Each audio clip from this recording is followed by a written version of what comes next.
Welcome back to Houston Newsmakers and to Ingrid Robinson, the president of the Houston Minority Supplier Development Council, or as it is commonly known, HMSDC. Welcome back to Houston Newsmakers. Good to see you again. Thank you for having us. Hey, for those who are not familiar, tell us what HMSDC is and what it takes to be a member of.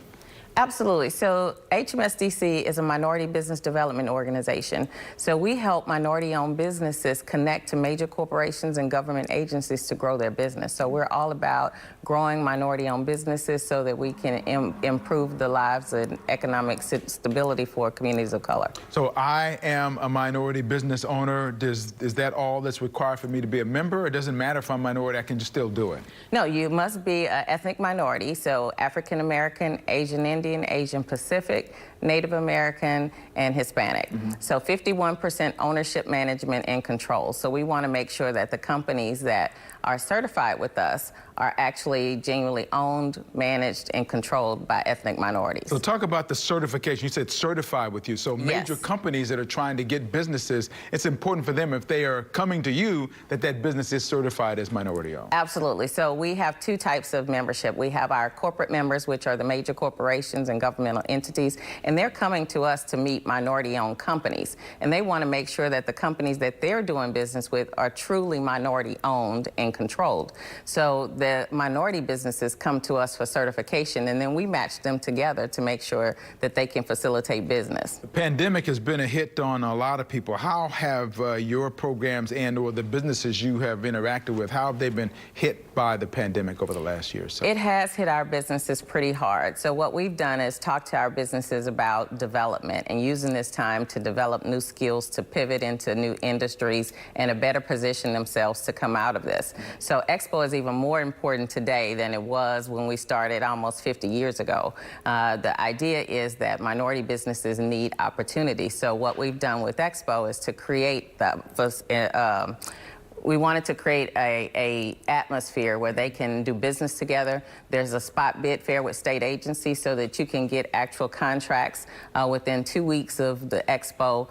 So we wanted to make sure that those small businesses had an opportunity to compete just as well as some larger owned companies. And there's nothing like face-to-face. Clearly, when you've had the Expo in the past, that's what it's been. Last year, it was virtual. This year is virtual as well. Yes. On September 15th and 16th? Yes, September 15th. And so tell me how I get to that. I mean, do you have to be a member of the Development Council to be able to come, or how? No, we're open. Expo is open to any small minority-owned company. All they have to do is go to our website at expo.hmsdc.org and register.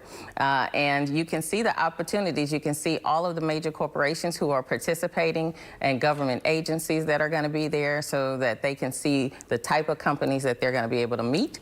And then we'll also have, as I mentioned, the spot bid fair, and we have what we call one-to-one sessions. So these are going to be video conferences, so even though we're not together, you'll be able to meet face-to-face by video with those corporations and governmental entities in order to do business with them. You've had keynotes in previous years. You have people who are going to be coming and being kind of this featured guest as well. Yes.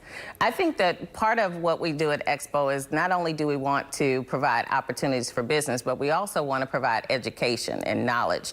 So we're going to have Darren Peschel, who is the director, our senior vice president at the Federal Reserve here in Houston. So he's going to provide an economic outlook so business owners know what's coming, what are the industries that they need to connect to, and when can they expect the turnaround to begin. So we're hoping to be able to share some insights into the economy here in our region. And then we also have other speakers like County Commissioner Adrian Garcia. Last year we talked about the disparity studies that were happening at the port, at the Harris County, and so we talked about why that was important for minority businesses to understand that. And this year we're going to talk about the results and then what has happened since then in order to create new opportunities for minority businesses. So we think that there's going to be tons of opportunity from the private sector and the public sector for minority businesses. It's always been a very, very positive event. A lot of people come away with things that they can get a lot of help. I know you've got a lot of success stories that come out of this every year, and that's what keeps you going as well, I'm sure.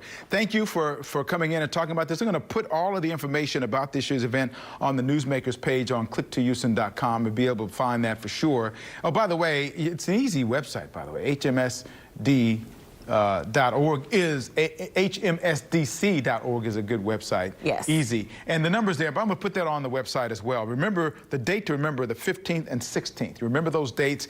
That's what you got to start with and go from there and be a part of this 2021. And you're hoping that this is the last virtual one, isn't it? I hope it is, but we're going to we're going to have a reception though, so we'll be able to get together in person outside at Herman Park. So if you want an opportunity to still get face-to-face, you can come to the reception as well. Good deal. Thank you, Ingrid. Good to see you as always. Good luck on the event. Thank you. It'll be successful.